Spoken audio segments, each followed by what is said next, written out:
मैं जब भी चूज करता हूँ किसी भी शो के बारे में बात करने के लिए, then it's obvious that it is good. I mean in this case it's obvious that Frieren has great animation, it has a great story telling, it has a great music and all those great things. I mean overall it's a great anime. I mean last year भाई 2025 का उसको best anime award मिला है. तो it's not like कि I am making this video to state the obvious. The reason I am making this video to state what is not so obvious and I mean what I think is not so obvious. मैं जब भी सोचता हूँ फ्रीडन के बारे में as an anime, मैं सोचता हूँ कि मुझे इतनी ये क्यों पसंद है, मुझे ये एनिमे इतनी अच्छी क्यों लगती है. अभी इसका सेकंड सीजन भी आने वाला है एंड जिन लोगों को मैं जानता हूँ जिनको ये एनिमे पसंद है, उनको भी ये नहीं पता भाई कि ये क्यों उनको अच्छी लगती है. आई मीन इसमें ऐसा क्या खास है जो उसको इतना खास बनाती है. I mean the reason are more to not like this anime to actually like it. सुनने में थोड़ा अजीब लगेगा मैं क्या बोल रहा हूँ. मतलब तुम ही सोच के देखो कि जो फर्स्ट एपिसोड ही है इस शो का, इट्स कि ये स्टार्ट ही हो रहा है एंड से. जो डीमन किंग है वो खत्म हो चुका है, ठीक है. जो ह्यूमन वर्ल्ड में शांति अब आ चुकी है, अमन चैन जितना भी बोलो वो सब फैल चुका है, ठीक है. जिस चीज को फैंटेसी एनिमेज स्ट्रेच करती हैं 2-3 सीजन तक,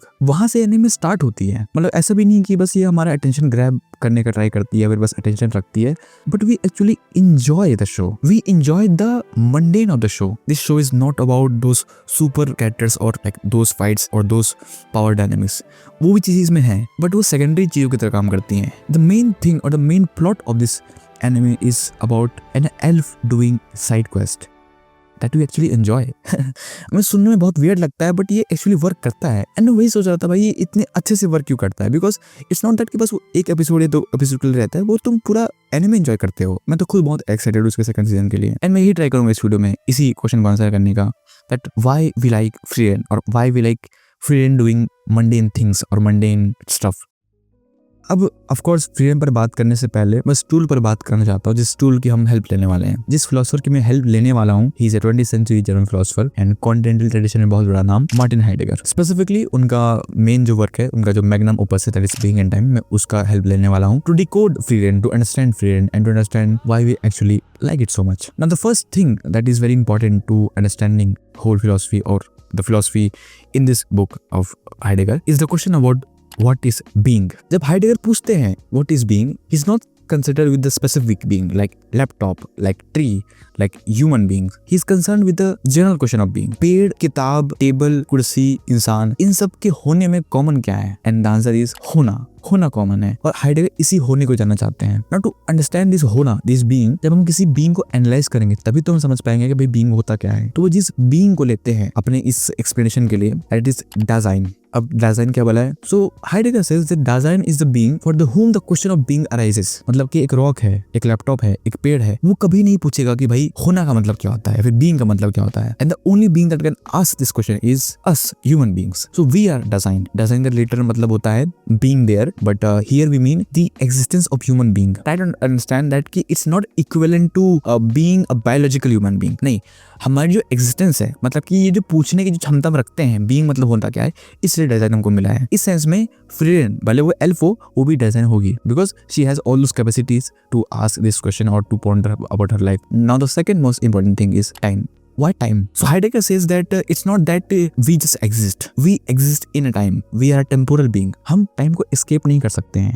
हमारे होने में ही temporality है. Temporality in the sense become very big part of design. और temporality is also very big part in the anime Frieren. जब हिमेल, हाइटर और आइजन सेलिब्रेट कर रहे होते हैं डीमन किंग के ऊपर विक्ट्री को, और जब 10 साल जो उन्होंने साथ में बिताए थे जो सेलिब्रेशन कर रहे होते हैं, हम देखते हैं कि फ्रीरेन बस खड़ी होती है साइड में. उसके लिए ये विक्ट्री इतनी प्रोफाउंड नहीं होती है. उसके लिए जो 10 साल का जो समय होता है, इट्स लाइक अ वीकेंड जो कि बस गुजरा हुआ है. यहाँ तक कि जब वो मीटर शॉट देख रहे होते हैं साथ में, rather than being being awed by the meteor shower or like being awed by the beauty of it, friend बोलती है कि ओह आई नो बेटर स्पॉट. जब नेक्स्ट टाइम ये मीटर शॉट होगा ना 50 साल बाद, हम तब देखेंगे. वो इतनी कैजुअली ये बात बोलती है. हिमेल, हाइटर बस देखते रह जाते हैं. उसके लिए 50 साल इट्स लाइक 1 महीने, मे बी उससे भी कम शायद. तो she does not understand the finitude of being a human being. She does not understand the temporality of humans because she's an elf and she has a lifespan of 3000 years. So what's the difference? The difference is that Frieren lacks urgency. Frieren lacks the urgency to do stuff. मैं अगर तुमसे पूछूं तुम अपनी life में जिन चीजों के लिए अर्जेंटली काम कर रहे हो या फिर जो तुम्हारे अर्जेंट है वो अर्जेंट क्यों है, तो तुम्हारा आंसर होगा कि all things being equal, because तुम्हारी चॉइस है. तुम चूज कर रहे हो उनका अर्जेंट होना. इस बिकॉज मैंने चूज किया है अपना जॉब, बिकॉज मैंने चूज किया है इन रिलेशनशिप्स को वैल्यू देने का, बिकॉज मैंने चूज किया है इस उम्र में शादी कर लेने का. Heidegger says no, it's not just that कि तुम चूज कर रहे हो इन चीजों को वैल्यूएबल होने के लिए. It's because of your own finitude. It's because one day you're going to die. This being towards death, that one day you'll die. ये जो फाइनलिटी का जो पूरा कॉन्सेप्ट है, ये रियलाइजेशन है कि तुम नहीं होने वाले एक दिन के बाद, यही तुम्हारी लाइफ को वो मीनिंग, वो अर्जेंसी प्रदान करती है। इसको ऐसे समझो कि अगर मान के चलो कि तुम इमॉर्टल हो गए, तो क्या तुम जिन चीजों को वैल्यूएबल मान रहे हो आज के टाइम पर, क्या तुम मुझे सच में वैल्यूएबल मानोगे? आइदर तो ये होगा कि तुम बहुत सारी चीजों को छोड़ दोगे जो तुम अभी वैल्यूएबल मानते हो, या फिर जिन चीजों को तुम वैल्यूएबल मानते हो उनकी जो डेट है वो एक्सटेंड हो जाएगी, तुम उसे बाद में करना सोचोगे। जो तुम पायलट बनना चाहते थे 5 साल में, तुम बोलोगे तो 50 साल में बन सकते हो। तुम जो वर्ल्ड ट्रैवल करना चाहते थे अपने 50th बर्थडे तक, तुम वो 1000 साल बाद कर लेना, क्या दिक्कत है? And this is what Heidegger calls vulgar time. Heidegger जो है वल्गर टाइम को कॉन्ट्रास्ट करते हैं प्राइमोर्डियल टाइम से। वल्गर टाइम का मतलब वही हुआ जहाँ पर टाइम जो है इन्फिनिट है, जहाँ पर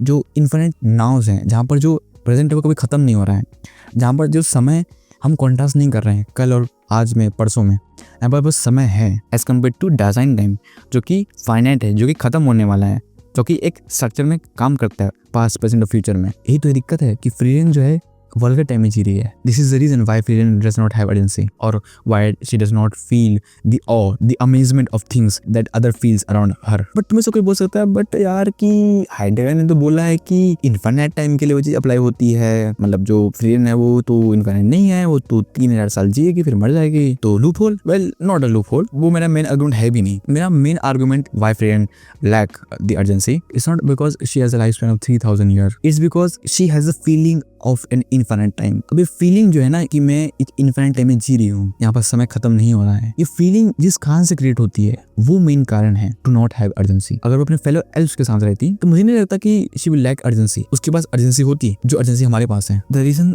she lacks urgency is because she is living with us human beings who have a life span of 80 और मैक्स लाइक 100 years, और she has a life span of like 3000 years। ये जो distorted shared टेम्परलिटी है, इसी के कारण she lacks urgency.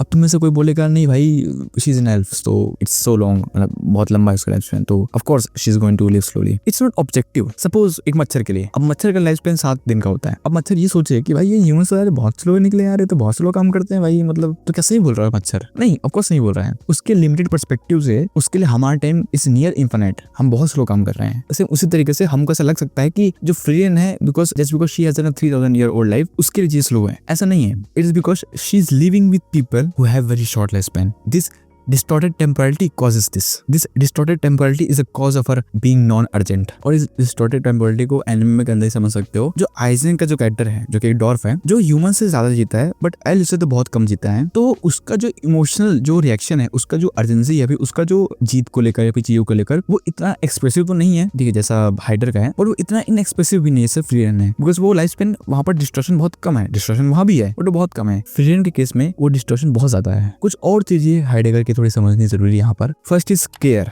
Now what does Heidegger mean by care? अब तो तुमको समझ आ गया होगा कि भाई हाइडेगर जैसे लोग जो हैं बस ऐसे ही वर्ड्स को यूज नहीं करते।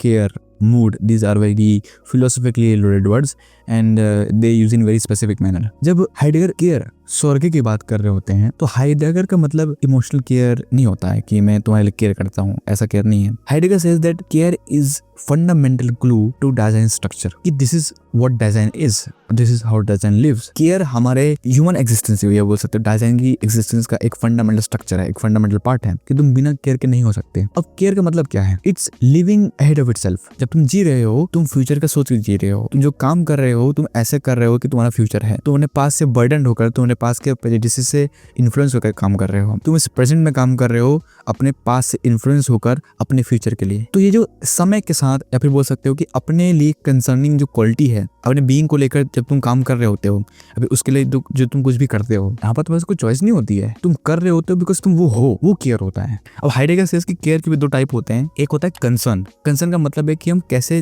टूल्स, टास्क, गोल्स को ट्रीट करते हैं जो नॉन लिविंग थिंग्स होते हैं, और दूसरा जो केयर होता है दैट इज सॉलिसिट्यूड। और फ्री रेंज जो होती है उसके पास कंसर्न तो होता ही है, ह्यूमन से मिलने के पहले भी उसके पास कंसर्न होता है। She cares about her magic, उसको स्पेल्स कलेक्ट करना पसंद है, उसको ग्रीमवार्स कलेक्ट करना पसंद है, और वो हिमल के पहले भी था, वो हिमल के साथ भी था, और हिमल के बाद भी था। तो इट्स नॉट लाइक कि उसके पास केयर है ही नहीं, उसके पास केयर है but only concern. What she lack is solicitude. And what does solicitude mean? Solicitude mean the care for the other. Here other mean other beings. किसी के साथ होना होता कैसे है, उनकी वैल्यूज को समझना, उनकी कंसर्न को समझना, उनके लिए क्या वैल्यूएबल है ये समझना, that is a secondary care that we are talking about. But then what changes? And we all know what changes. It's the death of Himmel. Himal के मरने के बाद पूरी एनिमे चेंज हो जाती है। समझने के लिए कि एक्चुअली होता क्या है इस डेथ में, व्हाट एक्चुअली हैपेंस, हमें थोड़ी सी और हाइडेगर की हेल्प लेनी पड़ेगी ना। जो कॉन्सेप्ट ऑफ मूड है, अब अगेन मूड का मतलब भाई मूड स्विंग्स वाला मूड नहीं है यहाँ। Mood is how the world discloses to Dasein, मतलब कि एक स्पेसिफिक मूड जो है बीइंग के लिए इस दुनिया को खोलती है, ऐसा बोल सकते हो। There are a lot of moods in Being and Time, but जिन दो मूड्स की हम बात करने वाले हैं that is very fundamental to our talk and to philosophy of Martin Heidegger. First is anxiety. No, anxiety is a mood that actually forces a person or a design to face the being towards death, or to actually realize being towards death, we can say. Anxiety is not here mean a specific fear about spider or monster. Anxiety is about nothing.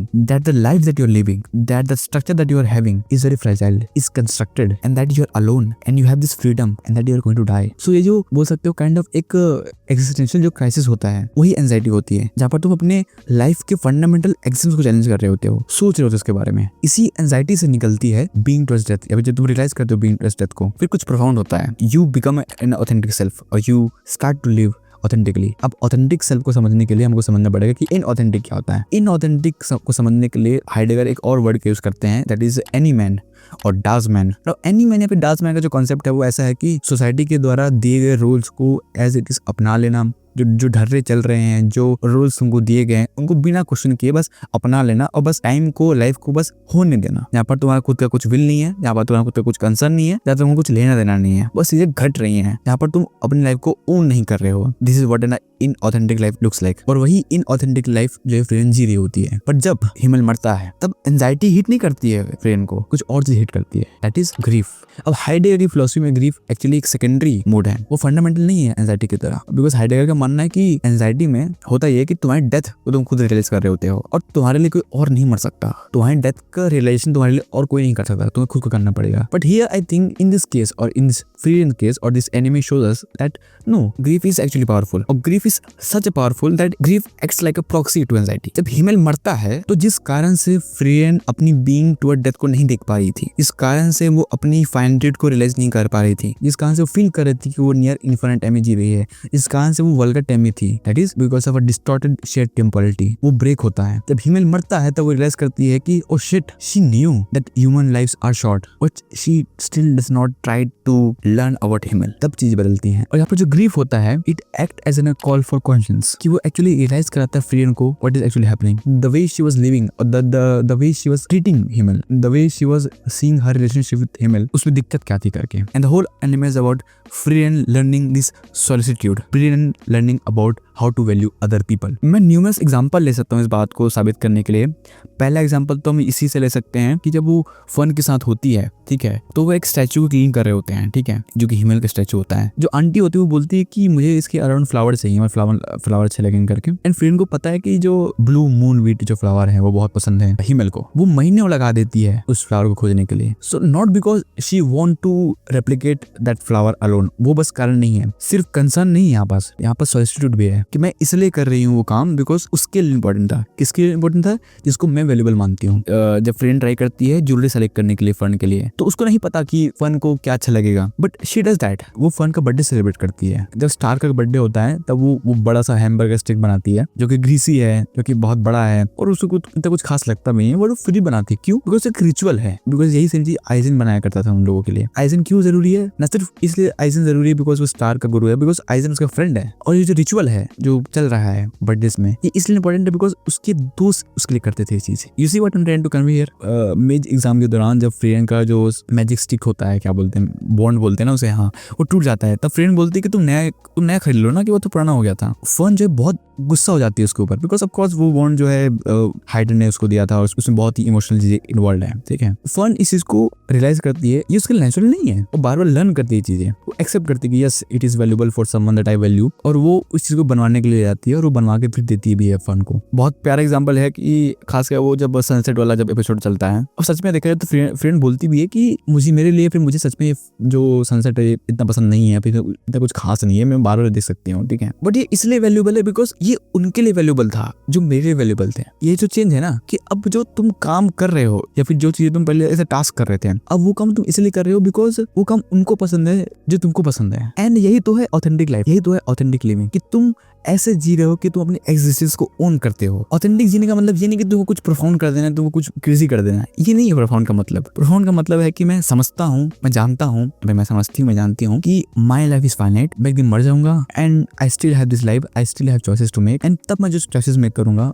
उनमें वो meaning आएगा। इसी से हमारा जो main जो question था, जो जिसको मैं आंसर करना चाहता था मैं, कि क्यों हमको इतना पसंद आता है जब फ्रीरेन जो है बहुत ही मंडेन काम कर रही होती लाइफ के, बिकॉज वो काम एक इंसान ऑथेंटिकली कर रहा है। And most of us 90% people will live life in very inauthentic manner. बस हम कर रहे हैं, जीवन चल रहा है, हम इवन जो हमारे गोल्स है हमारे लाइफ को हमारे खुद के नहीं है, वो हमको दिए गए दूसरे के द्वारा, और हम बस टाइम को काट रहे हैं। तो जब हमको कोई दिखता है जो लाइफ को अप्रिशिएट करता है, हमको फ्रीरेन जो काम करती है, हमको वो मंडेन चीज इसलिए नहीं पसंद बिकॉज वो मंडेन काम अपने आप में कुछ खास है, कुछ स्पेशल है। हमको वो इसलिए पसंद आता है बिकॉज वो जो इंसान वो काम कर रहा है, इस मोटिव से इंसान काम कर रहा है, जिस जैसे वो इंस्पायर्ड हो काम करने के लिए, that is authentic and that is valuable and that is what we also crave actually. हमारी खुद की लाइफ इतनी झंड हो रखी होती है, हम इतने इनऑथेंटिकली जी रहे होते हैं, हम इतने सोशल प्रेशर में, हम इतने एनबीसी लाइफ जी रहे होते हैं। तो जब हमको दिखता है कि कोई इंसान ऑथेंटिकली जीने का ट्राई कर रहा है, कोई एफर्ट मार रहा है, कोई सीख रहा है इंसान होना, it's a call for questions for us कि मीनिंग डीमन किंग को खत्म करने पे, अगर मीनिंग जो है एक फर्स्ट क्लास मेज बनने में नहीं है, मीनिंग यही तो है इस प्रेजेंट में, इस नाउ में, जो तुम कर रहे हो, तुम उसे ओन कर रहे हो, उसे ऑथेंटिकली कर रहे हो। सो या this was it. I don't know मैंने कितने अच्छे से चीज एक्सप्लेन किया और मैं कितना सफल रहा तुमको हाइडेगर के कॉन्सेप्ट और फ्रीरेन समझाने में, but this is what I think. मुझे इसलिए लगता है कि हम क्यों इतना पसंद करते हैं फ्रीरेन को, क्यों हमें इतना पसंद है Frieren. Authentic life is not about doing crazy stuff, it's not about like defeating demon king और stuff, it's about living a life that is true to yourself. It's not कि बस जीवन घट रहा है और घटने के समय कुछ हो रहा है। अगर तुम एक काम कॉन्शियसली करते हो, जब तुम काम ये जानकर करते हो कि ये मैं काम कर रहा हूँ और मेरी लाइफ लिमिटेड है, तब तुम जो भी काम कर रहे हो वो काम सुंदर होगा, वो काम प्रोफाउंड होगा, उस काम में ब्यूटी होगी। Am I making sense? I don't know. I hope you have enjoyed the video and yeah, this was it. This is my perspective on freelance. So yeah.